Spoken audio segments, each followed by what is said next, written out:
Le Mali célèbre ce 22 septembre 2023 son 63e anniversaire d'indépendance. Pour une fois dans l'histoire, la junte au pouvoir dirigée par le colonel Assimi Goïta décide de surseoir les activités festives et mobilise les réservistes pour contrer la montée des tensions au nord du pays. Le chef de la junte au pouvoir a indiqué dans son discours à la nation le jeudi 21 septembre 2023 le déploiement des forces de défense et de sécurité dans l'ensemble du territoire malien. Après 10 ans de présence des forces étrangères sur notre sol, nous avons compris que la logique était plutôt d'entretenir l'insécurité et de nous maintenir dans la dépendance.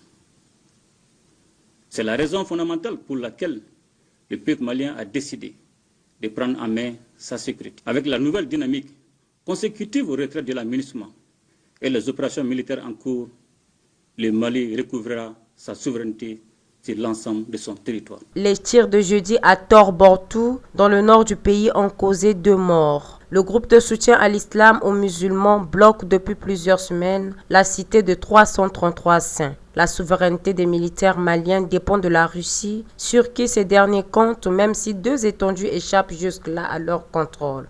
Je voudrais, en cette circonstance, saluer les partenaires sincères du Mali, singulièrement la Fédération de Russie, dont les efforts et l'accompagnement nous ont été fort utiles pour la préservation de notre souveraineté dans un contexte national, régional et international, marqué par des tensions multiformes sur fond d'intérêts divergents. Les opérations contre l'armée malienne sont menées par les groupes dominants en septembre dans le nord du pays, après beaucoup de mois de tensions avec le gouvernement. Il s'est de noter que ces groupes avaient signé avec l'État central en 2015 un traité de paix pour mettre fin aux agressivités provoquées avec les révoltes indépendantes et salafistes dans le nord du Mali en 2012.